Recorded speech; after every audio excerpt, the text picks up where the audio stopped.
nom du Père, du Fils et du Saint-Esprit. Amen.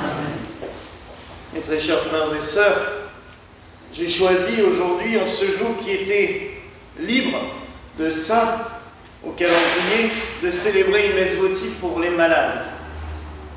Premièrement, parce que nous souffrons toutes et tous de bobos plus ou moins graves.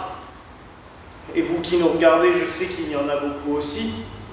Mais il faut aussi penser aux malades qui sont plus éloignés, qui ne sont pas avec nous, et pour qui nous devons aussi penser. Il faut bien reconnaître que dès le début du christianisme, la prière pour les malades a été importante. Non seulement grâce à cette lettre que saint Jacques a laissée, où il nous dit clairement quoi faire quand un malade est là, faire une onction d'huile pour lui apporter la guérison de la part de Dieu, mais aussi parce que le Seigneur l'a donné à ses disciples.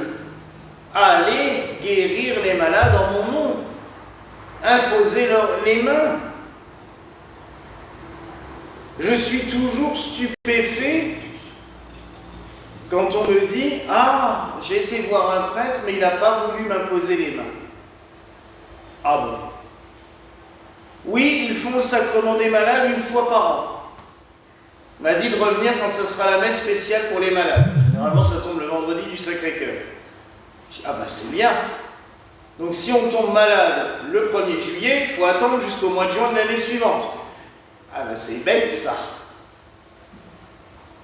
Le Seigneur nous l'a demandé. Priez pour les malades. Imposez les mains. Par saint Jacques, il nous dit de faire les onctions. C'est un cadeau extrêmement important que le Seigneur nous a laissé, ce ministère du soin des malades. On sait, tous ceux qui ont pratiqué dans leur vie, et je pense notamment à toi, quand on pose les mains pour soigner, on sait bien qu'il n'y a pas que le geste, mais il y a aussi l'énergie qu'on y met, cette intention que l'on va mettre en faisant telle ou telle chose. Donc, le fait de poser les mains est quelque chose de sacré. D'ailleurs, c'est comme cela qu'on consacre, c'est comme cela qu'on baptise. Parce que dans le baptême, il y a oui, l'eau, mais il y a aussi le nombre de fois où le prêtre va poser la main sur le catéchumène. C'est un nombre incalculable. Dès qu'il y a une bénédiction particulière ou que l'on veut insuffler quelque chose, on pose les mains. Et le Seigneur nous a donné non seulement ce pouvoir, mais ce cadeau. Parce que pour tous ceux et celles qui souffrent, c'est une source de soulagement incalculable. Je le vois, le nombre d'impositions des mains que l'on peut faire ici, soit après les messes du dimanche, soit en semaine quand on le demande. Le Seigneur agit par ce moyen-là. Donc déjà là, nous avons une nécessité impérieuse de prier pour les malades. Un autre élément important que je trouve dans cette messe, c'est cet évangile qui montre la foi du centurion. Mais c'est exceptionnel, c'est fantastique. Qui peut dire qu'il a la foi à ce point-là? Il dit au Seigneur, oh, ben en gros, ne viens même pas, rien qu'un mot de ta part suffira largement. Alors que c'est un Romain, païen. Mais on voit bien que c'est un Romain qui a une considération toute particulière. Parce qu'il faut bien se dire que ce Romain-là est quand même particulier. Il s'inquiète de la santé de son serviteur. Je rappelle quand même qu'à l'époque, les serviteurs étaient considérés comme des meubles, les esclaves comme des meubles. Il avait une villa étant d'esclave, voilà, ça faisait partie du mobilier entre la table et les chaises. Hein. Donc là, il y a déjà une prise en considération toute particulière. Mais il aurait pu l'envoyer chez les médecins de l'époque. Il aurait pu aller lui dire de faire des sacrifices dans tel ou tel temple. Non. Il va plus loin. Il y a ce prophète qui se promène en Israël. Beaucoup ont l'air d'être attirés par lui. Je vais le voir. Et je vais lui demander de guérir le serviteur. En plus, il fait preuve d'une humilité considérable. Il est centurion, d'une puissance occupante. Il aurait pu très bien ordonner à Jésus « Va chez moi guérir mon malade, mon serviteur malade. » Ben oui, il est occupant. Un centurion, c'est quoi l'équivalent d'un lieutenant? Disons qu'avec l'armée allemande, avec l'armée d'occupation à l'époque, ça aurait été un lieutenant de la Wehrmacht. Et il aurait pu très bien lui ordonner, ou même faire arrêter Jésus par 2 de ses hommes en disant « Vous me l'amenez à la maison ». Mais non, il y va. Il se présente à lui.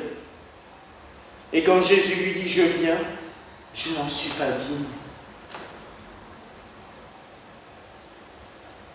Alors que toutes et tous, dans le peuple du Christ, beaucoup auraient dit « Ah oui, il va me guérir, je suis juif comme lui, oui, moi je suis... » Non, ce centurion, je ne suis pas digne que tu entres en ma demeure. Mais dis une parole. Et on en revient à cette parole créatrice du Christ. Le Verbe fait chair. La parole de la création qui a pris notre chair, notre nature. Et c'est bien la preuve que le Christ, dans son œuvre de rédemption, peut tout. Et ce centurion, avec ses croyances païennes, lui, avait compris que le Christ, rien que par sa parole, pouvait guérir quelqu'un à distance. Parce qu'il peut tout, vu qu'il est le créateur de toutes choses, qu'a pris notre nature. Cette foi, mais elle est exceptionnelle. Et elle nous donne un espoir fabuleux. Car entre nous, qui est digne de recevoir la visite du Christ? Qui peut s'estimer être parfait pour recevoir la visite du Christ? Personne. C'est d'ailleurs ce que nous disons juste avant de communier. Seigneur, je ne suis pas digne que tu entres en ma demeure. Mais rien que par le fait de le recevoir, nous pouvons être guéris. Car oui, mes frères et sœurs, l'Église a prévu le sacrement de la guérison, l'onction des malades. Je dis bien l'onction des malades et pas l'extrême-onction. Parce que ça, malheureusement, on a un peu glissé au cours des siècles. Hein. L'onction des malades s'est transformée en dernière onction.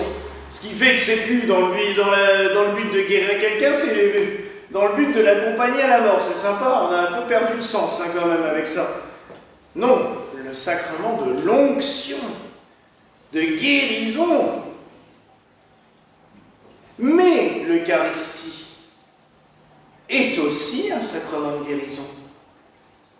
Dans la grande liturgie gallicane, quand nous disons que cette communion soit communion à ton Saint-Esprit, accomplissement du royaume des cieux, on dit guérison des malades. Car c'est notre Seigneur Jésus-Christ lui-même qui vient nous visiter à ce moment-là. Quand on fait le sacrement des malades, c'est le prêtre qui fait l'onction. Le Seigneur vient. Mais je dirais que c'est une forme extérieure. Quand nous recevons l'Eucharistie, Si on veut parler en matière de médicaments, là c'est du traitement interne directement. Le Christ vient en nous. Alors prenez pas l'hostie comme un cachet non plus, mais malgré tout, c'est le meilleur des traitements.